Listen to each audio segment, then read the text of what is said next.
ಎಲ್ಲರಿಗೂ ನಮಸ್ಕಾರ. ನನ್ನ ಹೆಸರು ಎಚ್ ಶಿವರಾಮ್. ನಾನೊಬ್ಬ ನಿವೃತ್ತ ಶಿಕ್ಷಕ. ಪ್ರೌಢಶಾಲೆಗಳಲ್ಲಿ ವಿಜ್ಞಾನ ಪಾಠವನ್ನು ಮಾಡ್ತಾ ಇದ್ದೆ. ನಾನು ಈಗ ನಿವೃತ್ತನಾಗಿದ್ದೇನೆ. ಕಥೆ ಹೇಳೋದು ನನ್ನ ಒಂದು ಹವ್ಯಾಸ. ಬೇಕಾದಷ್ಟು ನಮ್ಮ ಮೈಸೂರು ನಗರದ ಶಾಲೆಗಳಲ್ಲಿ ಕಥೆಗಳನ್ನು ಈವರೆಗೆ ಹೇಳಿದ್ದೇನೆ. ಬೇಸಿಗೆ ಶಿಬಿರದಲ್ಲಿ ಕೂಡ ಕೆಲವು ಶಿಬಿರಗಳಲ್ಲಿ ಕಥೆಗಳನ್ನು ಹೇಳಿದ್ದೇನೆ. ನಿಮಗೆಲ್ಲ ಗೊತ್ತಿರೋ ಹಾಗೆ ಈ ಕಥೆ ಹೇಳುವಂತಹ ಒಂದು ಸಂಪ್ರದಾಯ ನಮಗೆ ತುಂಬ ಪ್ರಾಚೀನವಾದ್ದು. ಸಂಸ್ಕೃತ ಸಾಹಿತ್ಯದಲ್ಲಿ ನೀವೆಲ್ಲ ಕೇಳಿದ್ದೀರ ಪಂಚತಂತ್ರ. ಆ ಪಂಚತಂತ್ರದಲ್ಲಿ ನಾನಾ ಬಗೆಯ ಪ್ರಕಾರದ ಕಥೆಗಳಿವೆ. ಆ ಪಂಚತಂತ್ರದ ಕಥೆಗಳು ಯಾಕೆ ಸೃಷ್ಟಿಯಾಯಿತು ಅನ್ನೋದು ಕೂಡ ನಿಮಗೆ ಗೊತ್ತಿರಬಹುದು. ಒಬ್ಬ ರಾಜ ಇದ್ದ. ಅವನ ಮಕ್ಕಳು ಉಂಡಾಡಿಗುಂಡರಾಗಿದ್ದರು. ಅವ್ರಿಗೆ ಯಾವುದರಲ್ಲೂ ಆಸಕ್ತಿ ಇರಲಿಲ್ಲ, ಸೋಮಾರಿಗಳಾಗಿದ್ದರು. ವ್ಯವಸ್ಥಿತವಾಗಿ ಯಾವುದೇ ಒಂದು ಶಿಕ್ಷಣವನ್ನು ಪಡೆಯೋದಕ್ಕೆ ಆಸಕ್ತಿನೇ ಇರಲಿಲ್ಲ. ಆವಾಗ ಆ ರಾಜ ತನ್ನ ಮಂತ್ರಿಗಳನ್ನು ಕೇಳ್ದ, ಏನು ಮಾಡೋದು, ಇವ್ರಿಗೆ ಯಾವುದರಲ್ಲೂ ಆಸಕ್ತಿ ಇಲ್ಲ, ಯಾವ ಶಿಕ್ಷಕರ ಹತ್ರನೂ ಇವರು ಕ್ರಮಬದ್ಧವಾಗಿ ಶಿಕ್ಷಣವನ್ನು ಪಡೀತಾ ಇಲ್ಲ, ಏನು ಮಾಡೋದು? ಅದಕ್ಕೆ ಆ ಮಂತ್ರಿಯು ಹೇಳ್ತಾನೆ, ನಮ್ಮಲ್ಲಿ ಒಬ್ಬರು ಪಂಡಿತರಿದ್ದಾರೆ, ವಿದ್ವಾಂಸ ಇದ್ದಾರೆ, ಮಹಾನ್ ವಿದ್ವಾಂಸ, ತುಂಬ ಓದ್ಕೊಂಡಿದ್ದಾರೆ. ಅವರಲ್ಲಿ ಇವರನ್ನು ಕಳಿಸೋಣ, ಅವ್ರಿಗೇನಾದರೂ ಇವ್ರಿಗೆ ವಿದ್ಯೆ ಕಲಿಸ್ಬಹುದು ಅಂತ ಹೇಳ್ತಾನೆ. ಆಯಿತು ಅಂತ ಹೇಳ್ತಾನೆ ರಾಜ. ಆಮೇಲೆ ಆ ಮಂತ್ರಿ ಆ ರಾಜನ ಮಕ್ಕಳನ್ನು ಕರ್ಕೊಂಡು ಹೋಗ್ತಾನೆ. ಆತ ವಿದ್ವಾಂಸ, ಒಬ್ಬ ಬ್ರಾಹ್ಮಣ, ವಿಷ್ಣು ಶರ್ಮ ಅಂತ. ಈ ರಾಜನ ಮಕ್ಕಳನ್ನು ಮಂತ್ರಿ ಕರ್ಕೊಂಡು ಹೋಗಿ ನೋಡಿ ಅವರ ಹಿನ್ನೆಲೆಯನ್ನು ಹೇಳ್ತಾನೆ. ಹೀಗಾಗಿದೆ, ನೀವು ದಯವಿಟ್ಟು ಯಾವುದಾದ್ರೂ ಮಾರ್ಗದಿಂದ, ಯಾವುದಾದ್ರೂ ಪ್ರಯತ್ನದಿಂದ ಇವರಿಗೆ ಸ್ವಲ್ಪ ಶಿಕ್ಷಣವನ್ನು ಕೊಡಬೇಕು, ಇವರು ಸ್ವಲ್ಪ ವಿದ್ಯಾವಂತರಾಗಬೇಕು, ಸ್ವಲ್ಪ ವಿವೇಕಿಗಳಾಗಬೇಕು. ದಯವಿಟ್ಟು ನೀವು ಈ ಒಂದು ಪ್ರಯೋಜನವನ್ನು ಮಾಡಿಕೊಡಿ ನಮ್ಮ ರಾಜ್ಯಕ್ಕೆ, ರಾಜನಿಗೆ. ಆಗ ವಿಷ್ಣು ಶರ್ಮ ಆಯಿತು ಅಂತ ಒಪ್ಕೊಳ್ತಾನೆ. ಆ ವಿಷ್ಣು ಶರ್ಮ, ನಾವು ಏನು ಈಗ ನಮ್ಮ ಸಾಂಪ್ರದಾಯಿಕವಾದ ಶಿಕ್ಷಣ ಪದ್ಧತಿ ಏನಿದೆ, ಆ ಕಾಲದಲ್ಲೂ ಇತ್ತು, ಗುರುಕುಲ ಅಂತಿತ್ತು. ಈಗೆಲ್ಲ ಶಾಲೆಯ ಪದ್ಧತಿ ವ್ಯವಸ್ಥೆ ಅಂತ ಒಂದಿದೆ. ಅವನು ಆ ಯಾವ ಮಾರ್ಗವನ್ನು ಅನುಸರಿಸಲಿಲ್ಲ. ಅವನು ಆ ಹುಡುಗರ ಸ್ವಭಾವ, ನಡವಳಿಕೆ ಇತ್ಯಾದಿಗಳನ್ನೆಲ್ಲ ಗಮನಿಸಿ ಇವರಿಗೆ ನೇರವಾಗಿ ಅಕ್ಷರಾಭ್ಯಾಸ, ಓದೋದು, ಬರೆಯೋದು, ಆ ರೀತಿ ವಿದ್ಯೆ ಕಲಿಸೋದಕ್ಕೆ ಸಾಧ್ಯ ಇಲ್ಲ ಅಂತ ಯೋಚನೆ ಮಾಡಿ ಅವನು ಅವರಿಗೆ ಕಥೆಗಳನ್ನು ಹೇಳೋದಕ್ಕೆ ಶುರು ಮಾಡ್ತಾನೆ. ಆಸಕ್ತಿಪೂರ್ಣವಾಗಿ ಕುತೂಹಲಕರವಾದಂತಹ ಕಥೆಗಳ ಮೂಲಕ ಅವನು ಅವರಿಗೆ ನೀತಿಯನ್ನು, ವಿವೇಕವನ್ನು ಕಲಿಸ್ತಾ ಹೋಗ್ತಾನೆ. ಹೋಗಲಿ, ಅದಾದರೂ ಎಂಥ ಕಥೆಗಳು? ನೇರವಾಗಿ ಮನುಷ್ಯರಿಗೆ ಸಂಬಂಧಪಟ್ಟ ಕಥೆಗಳೇ ಅಲ್ಲ, ಪ್ರಾಣಿಗಳಿಗೆ ಸಂಬಂಧಪಟ್ಟಂತಹ ಕಥೆಗಳು. ಪ್ರಾಣಿಗಳೇ ಮಾತಾಡ್ತವೆ, ಅಲ್ಲಿ ಪ್ರಾಣಿಗಳೇ ಮನುಷ್ಯರಂತೆ ಮಾತಾಡ್ತವೆ. ಅಂತಹ ಕಥೆಗಳು, ಪಂಚತಂತ್ರದ ಅನೇಕ ಕಥೆಗಳನ್ನು ನೀವೆಲ್ಲ ಕೇಳಿರ್ತೀರ. ಸೊ ಆ ರೀತಿಯಾಗಿ ಅವನು ಆ ಕಥೆಗಳ ಮೂಲಕ ಆ ರಾಜಕುಮಾರರನ್ನು ವಿದ್ಯಾವಂತರನ್ನಾಗಿ, ವಿವೇಕಿಗಳನ್ನಾಗಿ 1-2 ವರ್ಷಗಳ ನಂತರ ಆಗ್ತಾರೆ ಅವರು. ಸೊ ರಾಜನಿಗೆ ತುಂಬ ಸಂತೋಷ ಆಗ್ತದೆ.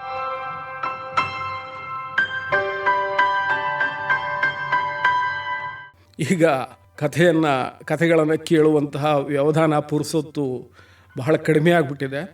ಬಹಳ ಮುಖ್ಯವಾಗಿ ಇದು ಆಗಬೇಕಾಗಿರೋದು ಶಾಲೆಗಳಲ್ಲಿ ನಾವು, ಅದು ವಿಜ್ಞಾನ ಆಗ್ಬೋದು, ಗಣಿತ ಆಗ್ಬೋದು, ಯಾವುದೇ ವಿಷಯದ ಆಗ್ಬೋದು ಪಾಠ ಮಾಡೋದು.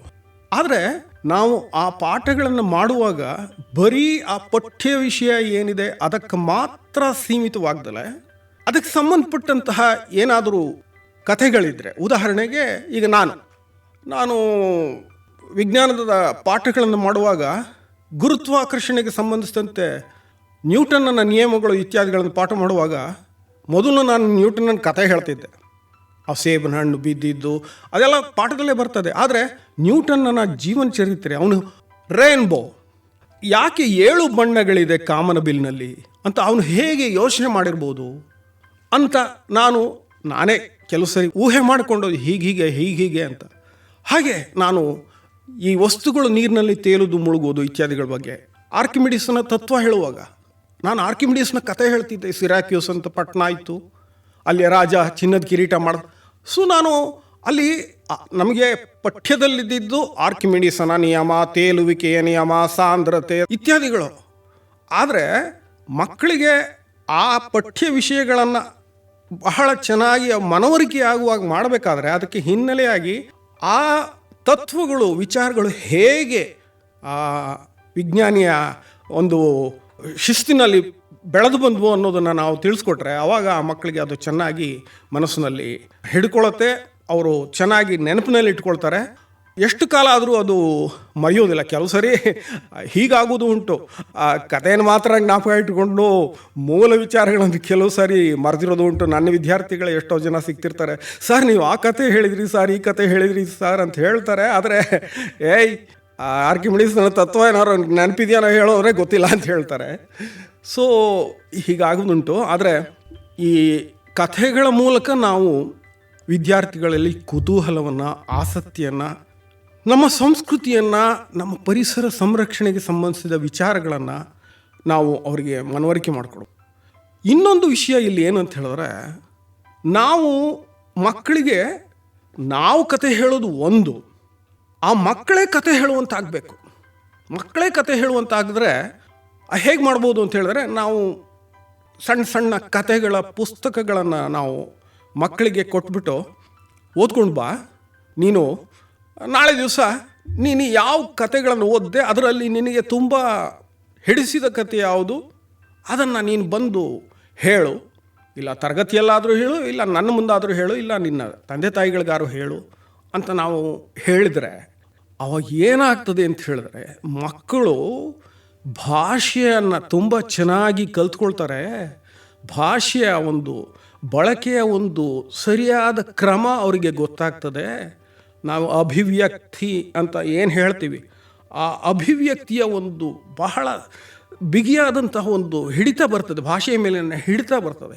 ಆ ಪದಗಳ ಬಳಕೆ, ಯಾವ ಸನ್ನಿವೇಶಕ್ಕೆ ಯಾವ ಪದವನ್ನು ಬಳಸಬೇಕು, ವಾಕ್ಯಗಳ ರಚನೆ ಮತ್ತು ಏರಿಳಿತಗಳು, ಸಂವೇದನೆಗಳು, ಕೋಪ, ಸಂತೋಷ ಇತ್ಯಾದಿಗಳನ್ನು ವ್ಯಕ್ತಪಡಿಸಬೇಕಾದ್ರೆ ಧ್ವನಿಯಲ್ಲಿ ಆಗಬೇಕಾದಂತಹ ಏರಿಳಿತಗಳು, ಇದನ್ನೆಲ್ಲ ನಾವು ಅವರಿಗೆ ಅವಕಾಶ ಕೊಟ್ಟಾಗ, ಈಗ ನಾವು ಅವ್ರಿಗೆ ಕತೆ ಹೇಳಿರ್ತೀವಿ, ನಮ್ಮನ್ನು ಅವ್ರು ಗಮನಿಸಿರ್ತಾರೆ, ನಾವು ಅವರಿಗೆ ಅವಕಾಶ ಕೊಟ್ಟಾಗ ಅವರು ನಾವು ಕತೆ ಹೇಳುವಾಗ ಏನನ್ನು ಗಮನಿಸಿದ್ರು ಅದನ್ನು ಅಳವಡಿಸ್ಕೊಂಡು ಅವರು ಕೂಡ ಬಹಳ ನಿಧಾನವಾಗಿ ಆದರೂ ಕೂಡ ಕತೆ ಹೇಳುವಂತಹ ಒಂದು ಇದನ್ನು ಅವರು ಕಲ್ತ್ಕೋತಾರೆ. ಆ ಮೂಲಕ ಅವರ ಭಾಷೆಯ ಒಂದು ಪ್ರಭುತ್ವವನ್ನು ನಾವು ಉತ್ತಮಪಡಿಸ್ಬೋದು. ಜೊತೆಗೆ ಅವರಿಗೆ ಇಷ್ಟು ನಾವು ಅವಕಾಶ ಕೊಟ್ಟರೆ ಅವರೇ ಸೃಜನಶೀಲರಾಗಿ ಅವರೇ ಕಥೆಗಳನ್ನು ರಚಿಸುವುದು, ಕಥೆಗಳನ್ನು ಬರೆಯೋದು, ಅಥವಾ ಯಾವುದೋ ಅವರು ಕಂಡ ಸನ್ನಿವೇಶಗಳು, ದೃಶ್ಯಗಳು ಇವುಗಳನ್ನು ಕಥೆಯ ರೂಪದಲ್ಲಿ ನಿರೂಪಣೆ ಮಾಡೋದು, ಇದನ್ನೆಲ್ಲ ಅವ್ರು ಕಲ್ತ್ಕೋಬಹುದು. ಹೀಗೆಲ್ಲ ಆದಾಗ ಅವರಿಗೆ ಅವರ ವ್ಯಕ್ತಿತ್ವಕ್ಕೆ ಒಂದು ವಿಶೇಷವಾದಂತಹ ಒಂದು ಮೆರುಗು ಸಿಗುತ್ತೆ. ಅವರು ಮುಂದೆ ಕಾಲಕ್ರಮದಲ್ಲಿ ಇದನ್ನೆಲ್ಲ ಕೂಡ ತಮ್ಮ ಜೀವನದಲ್ಲಿ ಅಳವಡಿಸ್ಕೊಂಡು ಉತ್ತಮವಾದಂತಹ ಸುಸಂಸ್ಕೃತರಾದಂತಹ ವ್ಯಕ್ತಿಗಳು, ಸಮಾಜಕ್ಕೆ ಬಹಳ ಉಪಯುಕ್ತವಾದಂತಹ ವ್ಯಕ್ತಿಗಳು, ಪ್ರಯೋಜನಕಾರಿಯಾದಂತಹ ವ್ಯಕ್ತಿಗಳು ಆಗ್ತಾರೆ. ಇದರಿಂದ ನಾವೇನು ಹೇಳ್ತೀವಿ, ಬಹಳ ಉದಾತ್ತವಾದಂತಹ ಒಂದು ಮಾನವ ಕಲ್ಯಾಣ ಅಂತ. ಸೊ ಅದನ್ನು ಈ ಕಥೆಗಳ ಮೂಲಕ ಆ ಒಂದು ಮಾನವ ಕಲ್ಯಾಣವನ್ನು ಕೂಡ ಸಾಧಿಸ್ಬೋದು.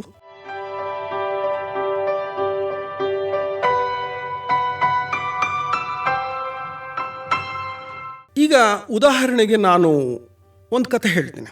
ಒಂದು ಊರು, ಅಲ್ಲೊಬ್ಬ ಬಡವ ಇರ್ತಾನೆ, ಹೆಂಡತಿ ಮಕ್ಕಳು ಸಂಸಾರ ಇರ್ತದೆ. ದಿವಸ ಅವನು ಕೂಲಿ ಕೆಲಸಕ್ಕೆ ಹೋಗ್ತಾ ಇರ್ತಾನೆ. ಕೂಲಿ ಮಾಡಿ ಅದರಲ್ಲಿ ಸಂಪಾದನೆಯಾದ ಹಣದಿಂದ ಹೆಂಡತಿ ಮಕ್ಕಳ ಹೊಟ್ಟೆ ತುಂಬಿಸ್ಕೊಳ್ಳೋದು, ಅವರ ಜೀವನ ನಡೀತಾ ಇರ್ತದೆ. ಒಂದು ಸಾರಿ ಏನಾಗ್ತದೆ ಅಂದರೆ, ಒಂದು 4-5 ದಿವಸ, ಎಷ್ಟೋ ದಿವಸ ಅವನಿಗೆ ಎಲ್ಲೂ ಕೂಲಿ ಸಿಗೋದಿಲ್ಲ. ಯಾರೂ ಅವನನ್ನು ಕೂಲಿ ಕರೆಯೋದೇ ಇಲ್ಲ. ಕೂಲಿ ಕರೀಲಿಲ್ಲ ಅಂತ ಹೇಳಿದ್ಮೇಲೆ ದುಡ್ಡಿಲ್ಲ ಅಂತ ಹೇಳಿದ್ಮೇಲೆ ತಿನ್ನೋದಕ್ಕೇನೂ ಇಲ್ಲ, ಹೊಟ್ಟೆಗೆ ಏನಿಲ್ಲ, ಮನೆಯಲ್ಲಿ ಹೆಂಡತಿ ಮಕ್ಕಳು ಉಪವಾಸ. ಅವನ ಹೆಂಡತಿ ಹೇಳ್ತಾಳೆ, ಹೀಗೆ ಆದರೆ ಹೇಗೆ? ನೋಡು, ನಾಳೆ ದಿವಸ ನೀನು ಕಾಡಿಗೆ ಹೋಗು, ಒಂದು ಮರ ಕಡಿದು ಒಂದಷ್ಟು ಸೌದೆ ಮಾಡ್ಕೊಂಡು ತಗೊಂಬ. ಆ ಸೌದೆಯನ್ನು ಮಾರಾಟ ಮಾಡೋಣ, ಅದರಿಂದ ಬಂದ ದುಡ್ಡಿನಲ್ಲಿ ನಾವು ಹೊಟ್ಟೆ ತುಂಬಿಸ್ಕೊಳ್ಬೋದು. ಅವನು ಹೌದು, ಇದು ಸರಿಯಾದ ಉಪಾಯ ಅಂತ ಮಾರನೇ ದಿವಸ ಬೆಳಗ್ಗೆ ಅವನು ಕೊಡಲಿ, ಮಚ್ಚು, ಚೀಲ, ಹಗ್ಗ ಇತ್ಯಾದಿಗಳನ್ನೆಲ್ಲ ತೆಗೆದುಕೊಂಡು ಕಾಡಿಗೆ ಬರ್ತಾನೆ. ಕಾಡಿನಲ್ಲಿ ಬೇಕಾದಷ್ಟು ಮರಗಳಿರ್ತವೆ, ಆದರೆ ಇವನು ತನ್ನ ಸಾಮರ್ಥ್ಯಕ್ಕೆ ತಕ್ಕಂತೆ ಯಾವ ಮರ ಕಡಿಬಹುದು ಅಂತ ನೋಡ್ತಾ ಹೋಗ್ತಾನೆ. ಒಂದು ಸಣ್ಣ ಮರ ಕಾಣುತ್ತೆ. ಅವನು ಆ ಮರ ಯಾವ ಮರ ಅಂತಲೂ ನೋಡೋಕ್ಕೆ ಹೋಗೋದಿಲ್ಲ. ಈ ಮರ ಸರಿಯಾಗಿದೆ, ಸಣ್ಣದಾಗಿದೆ, ಇದನ್ನು ನಾನು ಕಡಿದು ಸೌದೆ ಮಾಡ್ಬೋದು ಅಂತ ಹೋಗಿ ಆ ಮರದ ಕೆಳಗೆ ನಿಂತು ತನ್ನ ಕೊಡಲಿಯನ್ನು ತೆಗೆದುಕೊಂಡು ಕೊಡಲಿಯನ್ನು ಎತ್ತಿ ಇನ್ನೇನು ಆ ಮರದ ಕಾಂಡಕ್ಕೆ ಕೊಡಲಿಯನ್ನು ಬೀಸಿ ಹೊಡಿಬೇಕು. ಆವಾಗ ಕಡಿಬೇಡ ಅಂತ ಯಾರೋ ಕೂಗ್ದಂಗೆ ಕೇಳಿಸುತ್ತೆ. ಇವನು ಸುತ್ತಮುತ್ತ ನೋಡ್ತಾನೆ, ಯಾರೂ ಇಲ್ಲ. ಇದೇನಿದು, ಕಡಿಬೇಡ ಅಂತ ಯಾರೋ ಕೂಗ್ದಂಗೆ ಆಯ್ತಲ್ಲ. ಅಯ್ಯೋ, ನನಗೆ ಭ್ರಮೆ ಇದು, ಇಲ್ಲಿ ಯಾರಿದ್ದಾರೆ, ಇಲ್ಲಿ ಕಾಡಿನಲ್ಲಿ ಯಾರು ಬರ್ತಾರೆ ಅಂತ ಹೇಳ್ಬಿಟ್ಟು ಇರಲಿ ಅಂತ ಹೇಳ್ಬಿಟ್ಟು ಮತ್ತೆ ಅವನು ಕೊಡಲಿಯನ್ನು ಎತ್ತುತ್ತಾನೆ. ಕೊಡಲಿಯನ್ನು ಎತ್ತಿ ಇನ್ನೇನು ಮತ್ತೆ ಆ ಮರದ ಬುಡಕ್ಕೆ ಹೊಡಿಬೇಕು ಕೊಡಲಿಯಲ್ಲಿ. ಆವಾಗ ಮತ್ತೆ ಅಯ್ಯೋ, ನನ್ನನ್ನು ಕಡಿಬೇಡ ಅನ್ನುವ ಮಾತುಗಳು ಕೇಳಿಸ್ತದೆ. ಆಗ ಅವನು ನನ್ನನ್ನು ಕಡಿಬೇಡ, ಓಹೋ, ಹಾಗಿದ್ರೆ ಈ ಮರ ಮಾತಾಡ್ತಾ ಇದೆ, ಈ ಮರ ಕೇಳ್ಕೊತಾ ಇದೆ ನನ್ನನ್ನು ಕಡಿಬೇಡ ಅಂತ ಅವನಿಗೆ ಗೊತ್ತಾಗ್ತದೆ. ಕಾಂಡಕ್ಕೆ ಕಿವಿಯನ್ನು ಇಟ್ಟು ಕೇಳಿಸ್ಕೊತಾನೆ.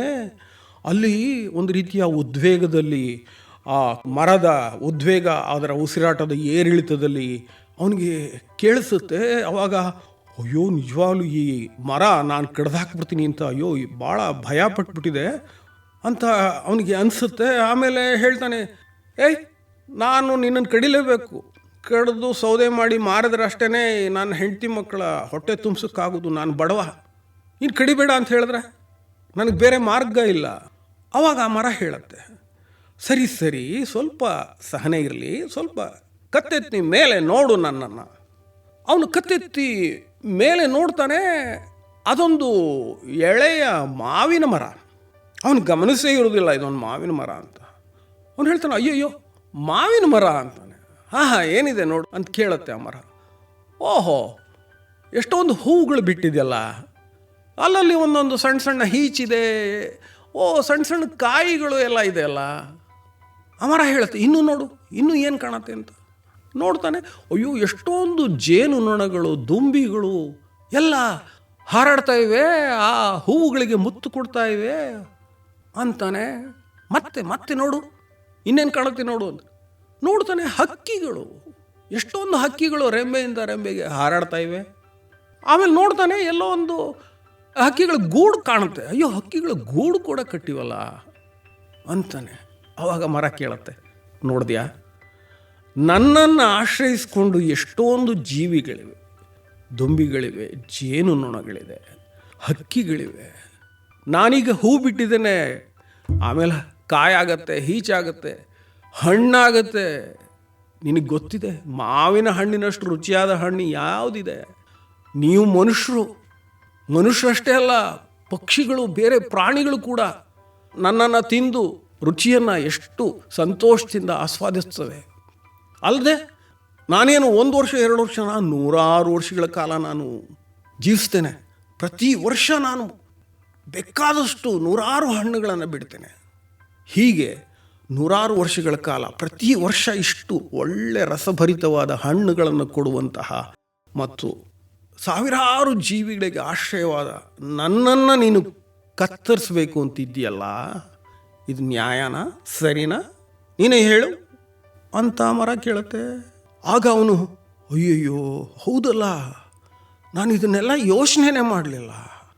ಛೇ, ಹೌದು, ಒಂದು ಮರ ಅಂದರೆ ಅಯ್ಯೋ 100 ವರ್ಷಗಳ ಕಾಲ, ಅದು ಮಾವಿನ ಮರ, ಮಾವಿನ ಹಣ್ಣು, ಅಬ್ಬಾ, ಓಹೋ, ಹೌದು, ನಾನು ಇದನ್ನೆಲ್ಲ ಯೋಚನೆ ಮಾಡಲಿಲ್ಲ. ಇಲ್ಲ, ನಿನ್ನನ್ನು ಕಡಿಬಾರ್ದು, ನಾನು ನಿನ್ನನ್ನು ಕಡಿಯಲ್ಲ, ನಾನು ಕ್ಷಮಿಸು, ತಪ್ಪಾಯಿತು, ನಾನು ನಿನ್ನನ್ನು ಕಡಿಯಲ್ಲ ಅಂತ ಹೇಳ್ತಾನೆ. ಆವಾಗ ಮರ, ಪರವಾಗಿಲ್ಲ, ನಿನಗೆ ಒಳ್ಳೆ ಬುದ್ಧಿ ಇದೆ, ಹೋಗ್ಬಾ, ಸುಖವಾಗಿರು, ಒಳ್ಳೆಯದಾಗತ್ತೆ ನಿನಗೆ ಅಂತ ಹೇಳುತ್ತೆ. ಆಯಿತು ಅಂದ್ಬಿಟ್ಟು ಅವನು ಕೊಡ್ಲಿ ಎತ್ಕೊಂಡು ವಾಪಸ್ಸು ಬರ್ತಾನೆ.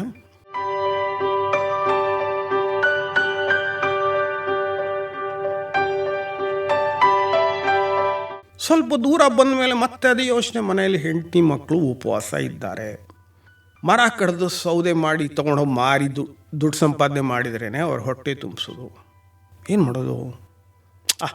ಅದು ಮಾವಿನ ಮರ, ಅದು ಬೇಡ, ಇನ್ಯಾವುದಾದ್ರೂ ಬೇರೆ ಒಂದು ಮರ ಕಡಿಯೋಣ ಅಂತ ಯೋಚನೆ ಮಾಡಿಕೊಂಡು ಮುಂದೆ ಸ್ವಲ್ಪ ದೂರ ಬರ್ತಾನೆ. ಅಲ್ಲೊಂದು ಸಂಪಿಗೆ ಮರ ಕಾಣುತ್ತೆ. ಅದು ಒಂದು ಸ್ವಲ್ಪ ಚಿಕ್ಕದಾದ ಸಂಪಿಗೆ ಮರ.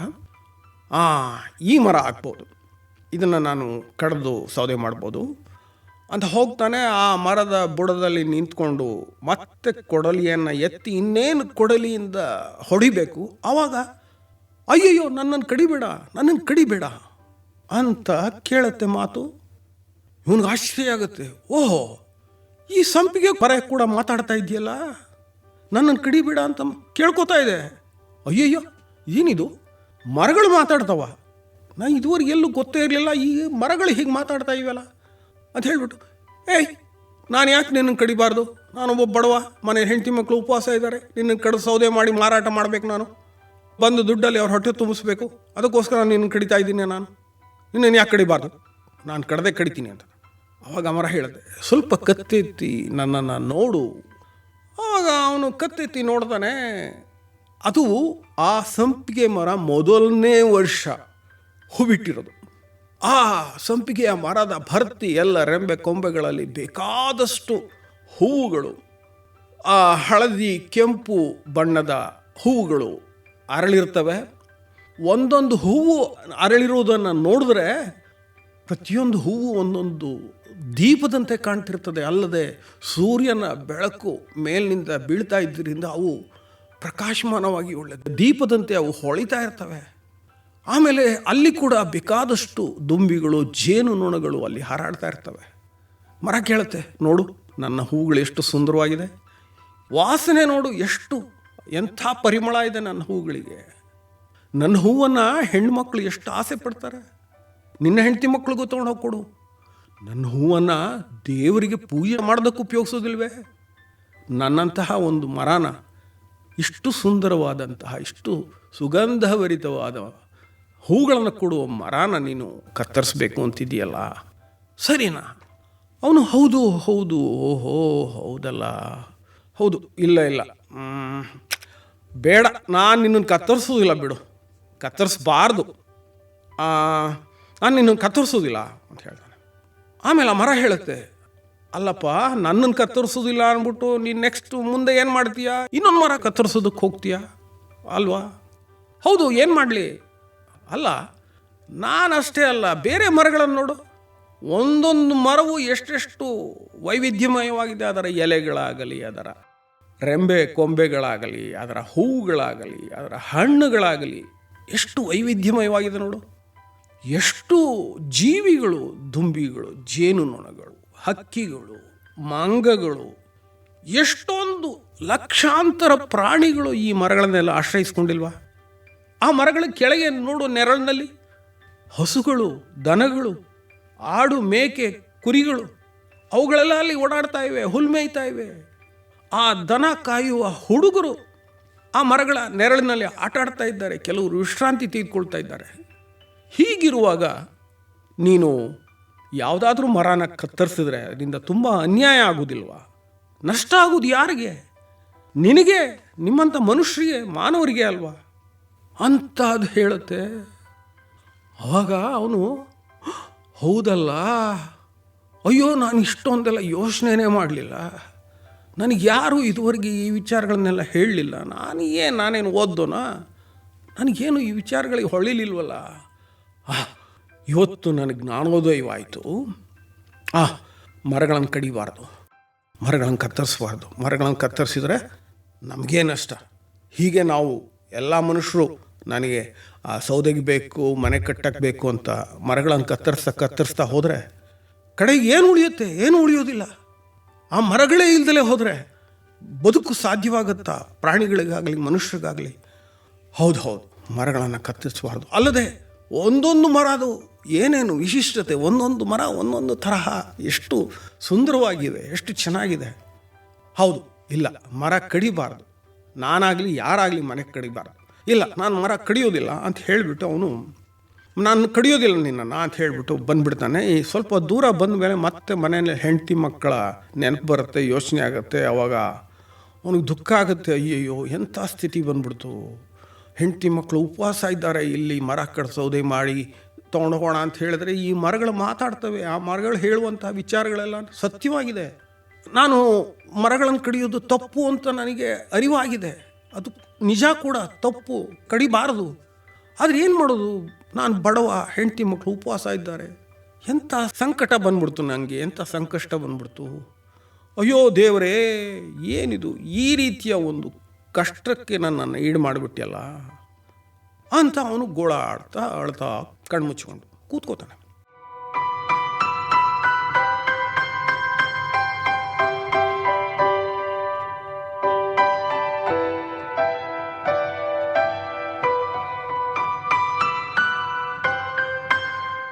ಆಗ ಯಾರೋ ಅಯ್ಯ ಅಂತ ಕೂಗಿದ ಶಬ್ದ ಕೇಳುತ್ತೆ. ಇವನು ಕಣ್ಬಿಡ್ತಾನೆ. ಮತ್ತೊಂದು ಸರಿ ಅಯ್ಯ ಅಂತ ಯಾರೋ ಕೂಗಿದ ಹಾಗೆ ಕೇಳಿಸುತ್ತೆ. ಅವನು ತಿರುಗಿ ನೋಡ್ತಾನೆ. ಅಷ್ಟು ದೂರದಲ್ಲಿ ಯಾರೋ ನಿಂತಿರೋ ಹಾಗೆ ಕಾಣುತ್ತೆ. ಇವನು ನೋಡ್ತಾನೆ. ಆ ನಿಂತಿರುವ ವ್ಯಕ್ತಿಯ ವೇಷಭೂಷಣಗಳು, ಅಲಂಕಾರ, ಇದನ್ನೆಲ್ಲ ನೋಡಿದ ಕೂಡಲೇ ಅವನಿಗೆ ಇದು ಯಾವುದೋ ದೇವತೆ ಇರಬೇಕು ಅಂತ ಅನಿಸುತ್ತೆ. ಓಡೋಗ್ತಾನೆ ಗಡಬಡಿಸಿ. ಆ ದೇವತೆಯ ಕಾಲಿಗೆ ಬೀಳ್ತಾನೆ, ನಮಸ್ಕಾರ ಮಾಡ್ತಾನೆ. ಅಮ್ಮ ದೇವತೆ, ಪ್ರತ್ಯಕ್ಷ ಆಗ್ಬಿಟ್ಟಿದೀಯಾ, ಬಂದ್ಬಿಟ್ಟಿದೀಯಾ, ಈ ಬಡವನ್ನು ಉದ್ಧಾರ ಮಾಡು, ಕಾಪಾಡು. ನೋಡು, ನಾನು ಮನೆಯಲ್ಲಿ ಹೆಂಡತಿ ಮಕ್ಕಳು ಉಪವಾಸ ಇದ್ದಾರೆ. ನಾನಿಲ್ಲಿ ಮರ ಕಡಿದು ಸೌದೆ ಮಾಡಿ ತೊಗೊಂಡೋಗಿ ಮಾರಿ ಹಣ ಸಂಪಾದನೆ ಮಾಡಿ ಅದರಿಂದ ಅವ್ರ ಹೊಟ್ಟೆ ತುಂಬಿಸ್ಬೇಕು ಅಂದರೆ ಈ ಮರಗಳು ಮಾತಾಡ್ತವೆ. ಅವು ಹೇಳುವಂತಹ ವಿಚಾರಗಳೆಲ್ಲ ಕೂಡ ಸತ್ಯವಾಗಿದೆ, ನಿಜವಾಗಿದೆ. ಮರ ಕಡಿಯೋದು ತಪ್ಪು ಅಂತ ನನಗೆ ಜ್ಞಾನೋದಯವಾಗಿದೆ. ಆದರೆ ಬಡತನ, ಮನೆಯನ್ನು ಹೆಂಡತಿ ಮಕ್ಕಳು ಉಪವಾಸ ಇದ್ದಾರೆ, ಏನು ಮಾಡಲಿ, ನೀನೇ ನನಗೇನಾದರೂ ಒಂದು ದಾರಿ ತೋರಿಸು, ನನ್ನ ಬಡತನ ನಿವಾರಣೆ ಮಾಡು. ಆವಾಗ ಆ ದೇವತೆ ಹೇಳುತ್ತೆ, ಅಯ್ಯ, ನಾನು ವನದೇವತೆ, ಈ ಮರಗಳೆಲ್ಲ ನನ್ನ ಮಕ್ಕಳು. ನೀನು ಬಡವನಾದರೂ ಕೂಡ ಒಳ್ಳೆ ಬುದ್ಧಿ ಇದೆ ನಿನಗೆ. ನನ್ನ ಮಕ್ಕಳು ಮಾತಾಡಿದಾಗ ಅವುಗಳ ಮಾತನ್ನು ಕೇಳಿಸ್ಕೊಂಡೆ, ಅರ್ಥ ಮಾಡಿಕೊಂಡೆ. ನಿನಗೆ ನಿಜವಾಗಿ ಒಳ್ಳೆಯ ಬುದ್ಧಿ ಇದೆ. ಸೊ ಆದ್ದರಿಂದ ನಾನು ನಿನಗೆ ಸಹಾಯ ಮಾಡೋದಕ್ಕೋಸ್ಕರವೇ ಬಂದಿದ್ದೇನೆ ಅಂತ ಹೇಳ್ತಾನೆ. ಆಯ್ತಮ್ಮ, ನನ್ನ ಬಡತನವನ್ನು ನಿವಾರಣೆ ಮಾಡು, ಏನಾದರೂ ಒಂದು ಸಹಾಯ ಮಾಡು ಅಂತ ಕೇಳ್ತಾನೆ. ಆಗ ಆ ದೇವತೆ ಅವನಿಗೊಂದು ಚಿನ್ನದ ಕಡ್ಡಿಯನ್ನು ಕೊಡುತ್ತೆ. ಇವನು ಇಸ್ಕೊಳ್ತಾನೆ, ನೋಡ್ತಾನೆ, ಚಿನ್ನದ ಕಡ್ಡಿ. ಕೇಳ್ತಾನೆ, ಈ ಚಿನ್ನದ ಕಡ್ಡಿಯಿಂದ ಏನು ಉಪಯೋಗ, ನನ್ನ ಬಡತನ ಹೇಗೆ ನಿವಾರಣೆ ಆಗುತ್ತೆ ಅಂತ. ಆಗ ಆ ದೇವತೆ ಹೇಳುತ್ತೆ, ನೋಡು, ಈ ಚಿನ್ನದ ಕಡ್ಡಿ ಸಾಮಾನ್ಯವಾದದ್ದಲ್ಲ, ಸಾಕ್ಷಾತ್ ಸೂರ್ಯನಾರಾಯಣ ಸ್ವಾಮಿ ನನಗೆ ಕೊಟ್ಟಿರೋದು. ಇದಕ್ಕೆ ಅಪಾರವಾದ ಶಕ್ತಿ ಇದೆ. ಈ ಚಿನ್ನದ ಕಡ್ಡಿಯಿಂದ ನೀನು ಏನು ಬೇಕೋ, ಯಾವ ವಸ್ತು ಬೇಕೋ, ಎಷ್ಟು ಬೇಕೋ ಅಷ್ಟು ಪಡ್ಕೊಳ್ಬಹುದು. ನಿನಗೆ ಆಹಾರ ಬೇಕಾ, ಮನೆಗೆ ಹೋಗಿ ಪಾತ್ರೆಗಳನ್ನಿಟ್ಟು ಅದರ ಮೇಲೆ ಒಂದು ಬಟ್ಟೆ ಮುಚ್ಚಿ ನನ್ನನ್ನು ಧ್ಯಾನ ಮಾಡ್ತಾ ಈ ಚಿನ್ನದ ಕಡ್ಡಿಯಿಂದ ಅದರ ಮೇಲೆ 3 ಸಾರಿ ತಿರುಗಿಸು. ಆ ಪಾತ್ರೆಗಳಲ್ಲಿ ನೀನು ಕೇಳಿದ ಆಹಾರಗಳಿರ್ತದೆ. ನಿನ್ನ ಹಳೆ ಬಟ್ಟೆಗಳು, ಅವುಗಳನ್ನು ಇಟ್ಕೊಂಡು ಅವುಗಳನ್ನು ರಾಶಿ ಹಾಕಿ ನನ್ನನ್ನು ಪ್ರಾರ್ಥನೆ ಮಾಡಿ ಈ ಚಿನ್ನದ ಕಡ್ಡಿಯಿಂದ 3 ಸಾರಿ ತಿರುಗಿಸು. ನಿನಗೆ ಹೊಸ ಬಟ್ಟೆಗಳು ಸಿಗ್ತದೆ. ನಿನಗೆ ಮನೆ ಬೇಕಾದರೆ, ನಿನಗೆ ಯಾವ ರೀತಿಯ ಮನೆ ಬೇಕೋ ಅದನ್ನು ಮಣ್ಣಿನಲ್ಲಿ ಕಟ್ಕೋ. ಆಮೇಲೆ ನನ್ನನ್ನು ಮನಸ್ಸಿನಲ್ಲಿ ಪ್ರಾರ್ಥನೆ ಮಾಡಿ ಈ ಚಿನ್ನದ ಕಡ್ಡಿಯಿಂದ ಅದರ ಮೇಲೆ ಆಡಿಸು. ನೀನು ಯಾವ ರೀತಿಯ ಮನೆಯನ್ನು ಬಯಸಿದ್ದೆ ಆ ರೀತಿಯ ಮನೆ ಸಿಗುತ್ತೆ. ಏನು ಬೇಕು, ಹೊಲಕ್ಕೆ ಹೋಗಿ ನಿನಗೆ ಒಳ್ಳೆ ಬೆಳೆ ಬೇಕಾ, ಈ ಚಿನ್ನದ ಕಡ್ಡಿಯಿಂದ ಒಳ್ಳೆ ಬೆಳೆ ಸಿಗ್ತದೆ. ಮರದ ಹತ್ರ ಹೋಗಿ ಒಳ್ಳೆ ಹಣ್ಣುಗಳು ಬೇಕಾ, ಕೇಳು, ಸಿಗುತ್ತೆ. ನಿನಗೆ ಏನು ಬೇಕು ಎಲ್ಲವನ್ನೂ ಈ ಚಿನ್ನದ ಕಡ್ಡಿಯಿಂದ ನೀನು ಪಡ್ಕೊಳ್ಬಹುದು. ಅಂತಹ ಒಂದು ಚಿನ್ನದ ಕಡ್ಡಿಯನ್ನು ನಿನಗೆ ಕೊಡ್ತಾ ಇದ್ದೇನೆ. ಇದರಿಂದ ನಿನ್ನ ಬಡತನ ನಿವಾರಣೆ ಆಗುತ್ತೆ. ಅವನಿಗೆ ತುಂಬ ಸಂತೋಷ ಆಗ್ಬಿಡ್ತದೆ. ಹಬ್ಬ ಕಡೆಗೂ ದೇವರು ಪ್ರತ್ಯಕ್ಷ ಆಗಿ ನನ್ನ ಬಡತನ ನಿವಾರಣೆ ಆಗೋದಕ್ಕೆ ಒಂದು ಅವಕಾಶ ಆಯ್ತಲ್ಲ ಅಂದ್ಬಿಟ್ಟು ಆ ದೇವತೆಗೆ ಅವನು ನಮಸ್ಕರಿಸಿ ಧನ್ಯವಾದಗಳನ್ನು ಹೇಳ್ತಾನೆ. ಆವಾಗ ಆ ದೇವತೆ ಹೇಳುತ್ತೆ, ಆದರೆ ಒಂದು ಎಚ್ಚರಿಕೆ, ನಾನು ಹೇಳುವ ಮಾತುಗಳನ್ನು ಸರಿಯಾಗಿ ಕೇಳಿಸ್ಕೋ. ನಾನು ಹೇಳುವ ಎಚ್ಚರಿಕೆಯನ್ನು ನೀನು ಪಾಲಿಸದಲ್ಲೇ ಹೋದರೆ ಅಪಾಯ ಆಗತ್ತೆ. ಏನು ಅಂತಾನೆ ನೋಡು, ಈ ಚಿನ್ನದ ಕಡ್ಡಿಯಿಂದ ಇದು ನಿನ್ನ ಸಂಕಷ್ಟಕ್ಕೋಸ್ಕರ ನಾನು ಕೊಟ್ಟಿರೋದು. ನಿನಗೆ ಎಷ್ಟು ಬೇಕೋ ಅಷ್ಟು ಮಾತ್ರ ಪಡ್ಕೊಳ್ಬೇಕು. ಇದರಿಂದ ಏನು ಬೇಕಾದರೂ ಸಿಗುತ್ತೆ ಅಂತ ನೀನು ನಿನ್ನ ಅವಶ್ಯಕತೆಯನ್ನು ಮೀರಿ ನಿನಗೆ ಇದ್ದರೂ ಕೂಡ ಇನ್ನೂ ಬೇಕು, ಅದು ಬೇಕು, ಇದು ಬೇಕು ಅಂತ ನೀನು ಕೇಳ್ತಾ ಹೋದರೆ ಅದು ಕೊಡುತ್ತೆ. ಆದರೆ ಆ ರೀತಿ ನೀನು ದುರಾಸೆ ಪಟ್ಟರೆ, ಅತಿ ಆಸೆ ಪಟ್ಟರೆ ಕಡೆಗೆ ನೀನು ನಾಶ ಆಗಿ ಹೋಗ್ತೀಯ, ಸರ್ವನಾಶ ಆಗಿ ಹೋಗ್ತದೆ. ನೀನಲ್ದಲೇ ಯಾರು ಬೇಕಾದರೂ ಈ ಚಿನ್ನದ ಕಡ್ಡಿಯನ್ನು ಉಪಯೋಗಿಸ್ಬೋದು, ಯಾರು ಬೇಕಾದರೂ ಈ ಚಿನ್ನದ ಕಡ್ಡಿಯಿಂದ ತಮಗೆ ಬೇಕಾದ್ದನ್ನು ಪಡ್ಕೋಬೋದು. ಆದರೆ ಯಾರೇ ಆಗಲಿ ಮಿತಿ ಮೀರಿದರೆ, ದುರಾಸೆ ಪಟ್ಟರೆ ಅವರು ನಾಶ ಆಗಿ ಹೋಗ್ತಾರೆ. ಆದ್ದರಿಂದ ಈ ಚಿನ್ನದ ಕಡ್ಡಿಯನ್ನು ಮಿತವಾಗಿ ಎಷ್ಟು ಬೇಕೋ ಅಷ್ಟು ವಿವೇಕದಿಂದ ಬಳಸಬೇಕು. ಕೇಳಿದ್ದೆಲ್ಲ ಕೊಡುತ್ತೆ ಅಂದ್ಬಿಟ್ಟು ದುರಾಸೆ ಪಡಬಾರ್ದು, ಅದನ್ನು ದುರುಪಯೋಗ ಪಡಿಸ್ಕೊಳ್ಬಾರ್ದು. ಸದಾ ಈ ಎಚ್ಚರ ನಿನ್ನ ನೆನಪಿನಲ್ಲಿರಲಿ, ಅಥವಾ ಈ ಚಿನ್ನದ ಕಡ್ಡಿಯನ್ನು ಯಾರು ಉಪಯೋಗಿಸ್ತಾರೆ ಅವರ ನೆನಪಿನಲ್ಲಿರಲಿ. ಹೋಗು, ಒಳ್ಳೆಯದಾಗಲಿ ಅಂತ ಹೇಳಿ ದೇವತೆ ಅದೃಶ್ಯವಾಗತ್ತೆ.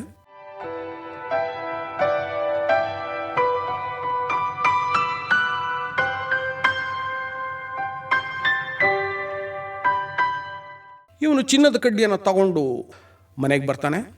ಮನೆಗೆ ಬಂದು ಅವನ ಹೆಂಡತಿ ಕಾಯ್ತಾ ಇರ್ತಾಳೆ, ಸೌದೆ ತರ್ತಾನೆ ಅಂತ. ಇವನು ಸೌದೆ ತಂದೇ ಇರೋದಿಲ್ಲ. ಅವಳು ಜೋರು ಮಾಡಿದಾಳೆ, ಏನಿದು ಸೌದೆನೇ ತರಲಿಲ್ಲ ನೀನು? ಅವನು ಹೇಳ್ತಾನೆ, ಏಯ್, ಕೆಲವು ಪಾತ್ರೆಗಳನ್ನು ತೆಗೆದುಕೊಂಡು ಬಾ, ನಿನಗೆ ನಿನ್ನ ಮಕ್ಕಳಿಗೆಲ್ಲ ಏನು ತಿನ್ನೋದಕ್ಕೆ ಬೇಕು ಎಲ್ಲ ನಾನು ಕೊಡಿಸ್ತೀನಿ ಈಗ. ಏನು ಮ್ಯಾಜಿಕ್ ಮಾಡ್ತೀಯಾ? ಒಂದು ರೀತಿಯ ಮ್ಯಾಜಿಕ್ಕೇನೆ, ತಗೊಂಬ ಪಾತ್ರೆಗಳು. ಸರಿ, ಅವಳು ಪಾತ್ರೆಗಳು ತಗೊಂಬರ್ತಾಳೆ. ಒಂದು ಬಟ್ಟೆಯನ್ನು ಮುಚ್ತಾನೆ. ಹೇಳು, ನಿನಗೆ ನಿನ್ನ ಮಕ್ಕಳಿಗೆ ತಿನ್ನೋದಕ್ಕೆ ಏನೇನು ಪದಾರ್ಥಗಳು ಬೇಕು ಹೇಳು ಅಂತ. ಅವಳು ಏನೇನೋ ಹೇಳ್ತಾಳೆ. ಇವನು ಆ ವನದೇವತೆಯನ್ನು ಮನಸ್ಸಿನಲ್ಲಿ ಧ್ಯಾನ ಮಾಡ್ತಾ, ಈ ನನ್ನ ಹೆಂಡತಿ ಕೇಳಿದಂಥ ಈ ಆಹಾರ ಪದಾರ್ಥಗಳನ್ನೆಲ್ಲ ದಯಪಾಲಿಸು ಅಂತ ಕೇಳಿಕೊಂಡು ಆ ಚಿನ್ನದ ಕಡ್ಡಿಯನ್ನು ಆ ಪಾತ್ರೆಗಳ ಮೇಲೆ ಆಡಿಸ್ತಾನೆ. ಆಮೇಲೆ ಆ ಬಟ್ಟೆಯನ್ನು ತೆಗೆದರೆ ಆ ಪಾತ್ರೆಗಳಲ್ಲಿ ಅವರು ಕೇಳಿದ ಆಹಾರಗಳೆಲ್ಲ ಇರ್ತದೆ. ಹೆಂಡತಿಗೆ ಬಹಳ ಸಂತೋಷ ಆಗ್ಬಿಡ್ತದೆ. ಮಕ್ಕಳು, ಹೆಂಡತಿ ಎಲ್ಲ ಹೊಟ್ಟೆ ತುಂಬ ಆಹಾರವನ್ನು ತಿಂತಾರೆ. ಆಮೇಲೆ ಅವಳು ಕೇಳ್ತಾಳೆ, ನೀನು ಏನು ಮ್ಯಾಜಿಕ್ ಮಾಡಿದೆ ಅಂತ. ಅವಾಗ ಅವನು ಹೇಳ್ತಾನೆ ಆ ಚಿನ್ನದ ಕಡ್ಡಿ ತನಗೆ ಸಿಕ್ಕಿದ್ದು ಮತ್ತು ಅದರ ಶಕ್ತಿ ಇತ್ಯಾದಿಗಳನ್ನ ಹೇಳ್ತಾನೆ. ಆಗ ಅವಳು ಕೇಳ್ತಾಳೆ, ಹಾಗಿದ್ರೆ ನಮ್ಮ ಹೊಟ್ಟೆ ತುಂಬಿತು, ನಮಗೆ ಹೊಸ ಬಟ್ಟೆಗಳು ಬೇಕು, ಹೊಸ ಬಟ್ಟೆಗಳು ಕೊಡಿಸು ಅಂತ. ಆಯಿತು, ನಿಮ್ಮ ಹಳೆ ಬಟ್ಟೆಗಳನ್ನೆಲ್ಲ ತಂದು ಹಾಕಿ ಅಂತ. ಎಲ್ಲ ಹಳೆ ಬಟ್ಟೆ ತಂದು ಹಾಕ್ತಾರೆ. ಆ ಚಿನ್ನದ ಕಡ್ಡಿಯಿಂದ ಹೊಸ ಬಟ್ಟೆಗಳನ್ನು ಅವನು ಮಾಡ್ತಾನೆ, ಹೊಸ ಬಟ್ಟೆಗಳನ್ನು ಪಡ್ಕೋತಾನೆ. ಆಮೇಲೆ ಮುರುಕಲು ಗುಡಿಸಲು ಒಳ್ಳೆ ಮನೆ ಬೇಕು. ಆಯಿತು, ನಿಮಗೆ ಯಾವ ರೀತಿಯ ಮನೆ ಬೇಕು ಮಣ್ಣಿನಲ್ಲಿ ಕಟ್ಕೋ, ಅದೇ ರೀತಿಯ ಮನೆ ಈ ಚಿನ್ನದ ಕಡ್ಡಿಯಿಂದ ನಾವು ಪಡ್ಕೋಬೋದು. ಸರಿ ಅಂದ್ಬಿಟ್ಟು ಆ ಮಕ್ಕಳು ಅವಳು ಕೂತ್ಕೊಂಡು ಮಣ್ಣಿನಲ್ಲಿ ತಮಗೆ ಬೇಕಾದಂಥ ಒಂದು ಮನೆಯನ್ನು ಕಟ್ಕೋತಾರೆ. ಇವನು ಆ ಚಿನ್ನದ ಕಡ್ಡಿಯನ್ನು ಆಡಿಸಿ ಮಾಡಿದಾಗ ಅವರಿಗೆ ಅವ್ರು ಯಾವ ರೀತಿಯ ಮಣ್ಣಿನಲ್ಲಿ ಮನೆಯನ್ನು ಕಟ್ಟಿದ್ರು ಅದೇ ರೀತಿಯ ಒಂದು ಮನೆ ಸಿದ್ಧವಾಗತ್ತೆ. ಸೊ ಹೀಗೆ ಆ ಚಿನ್ನದ ಕಡ್ಡಿಯಿಂದ ಸಹಾಯದಿಂದ ಅವನಿಗೆ ಬೇಕಾದಂತಹ ದನಗಳು, ಹಸು, ಗಾಡಿ ಎಲ್ಲ ಇತ್ಯಾದಿಗಳು ಏನೇನು ಬೇಕೋ ಎಲ್ಲದನ್ನು ಪಡ್ಕೋತಾನೆ. ಎಲ್ಲದನ್ನು ಪಡ್ಕೊಂಡು ಅವನು ಸುಖವಾಗಿರ್ತಾನೆ. ಅವನ ಬಡತನ ನಿವಾರಣೆ ಆಗುತ್ತೆ. ಆಮೇಲೆ ಅವನು ಹೇಳಿರ್ತಾನೆ, ನೋಡಮ್ಮ, ದೇವತೆ ಹೇಳಿದೆ ಇದನ್ನು ಮಿತವಾಗಿ ಸಂಕಷ್ಟ ಬಂದಾಗ ಮಾತ್ರ ಬಳಸಬೇಕು. ಈಗ ನಮ್ಮ ಅವಶ್ಯಕತೆಗಳೆಲ್ಲ ಪೂರೈಸಿದೆ, ಇನ್ನು ನಾವು ಅತಿ ಆಸೆ ಪಡೋದು ಬೇಡ. ಇನ್ನೇನಿದ್ರು ನಾವು ದುಡ್ಕೊಂಡು ಸಂಪಾದನೆ ಮಾಡಿಕೊಂಡು ಜೀವನ ನಡೆಸೋಣ. ಕಷ್ಟ ಬಂದಾಗ ಮಾತ್ರ ಈ ಚಿನ್ನದ ಕಡ್ಡಿಯನ್ನು ಉಪಯೋಗಿಸೋಣ ಅಂತ. ಅವಳು ವಿವೇಕಿಯಾಗಿರ್ತಾಳೆ, ಅವಳ ಮಕ್ಕಳು ವಿವೇಕವಂತರಾಗಿರ್ತಾರೆ. ಸೊ ಆದ್ದರಿಂದ ಅವರು ಯಾರೂ ಕೂಡ ಆ ಚಿನ್ನದ ಕಡ್ಡಿಯನ್ನು ದುರ್ಬಳಕೆ ಮಾಡೋದಿಲ್ಲ, ಅತಿ ಆಸೆ ಪಡೋದಿಲ್ಲ.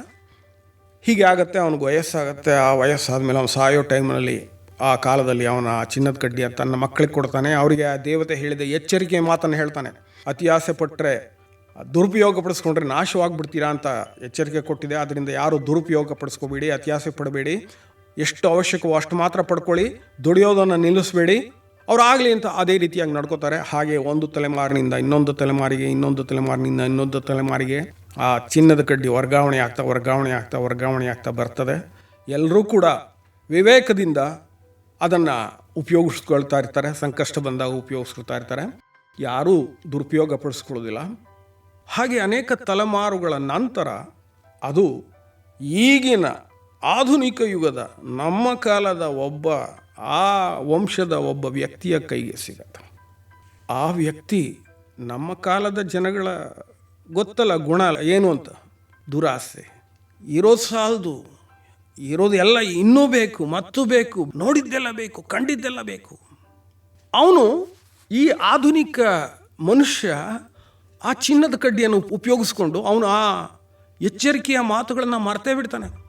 ಆ ಎಚ್ಚರಿಕೆಯ ಮಾತುಗಳನ್ನು ಮರೆತುಬಿಟ್ಟು ಆ ಚಿನ್ನದ ಕಡ್ಡಿಯಿಂದ ಬೇಕಾದ್ದು ಬೇಡವಾದ್ದು ಇದ್ದರೂ ಇನ್ನೂ ಮತ್ತಷ್ಟು ಅಂತ ಪಡ್ಕೊಳ್ತಾ ಹೋಗ್ತಾನೆ. ಸೊ ಏನಾಗ್ತದೆ ಅಂತ ಹೇಳಿದ್ರೆ, ಅವನು ಆ ದುರಾಸೆ ಮಿತಿಮೀರಿ ಆದರೆ ಆ ಚಿನ್ನದ ಕಡ್ಡಿ ಅವನು ಏನು ಕೇಳಿದ್ದನ್ನೆಲ್ಲ ಕೊಡ್ತಾ ಇರ್ತದೆ.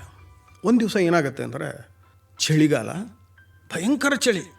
ಸ್ವೆಟ್ರ್ ಹಾಕ್ಕೋತಾನೆ, ರಗ್ ಹೊದ್ಕೋತಾನೆ, ಬೆಂಕಿ ಕಾಯಿಸ್ತಾನೆ.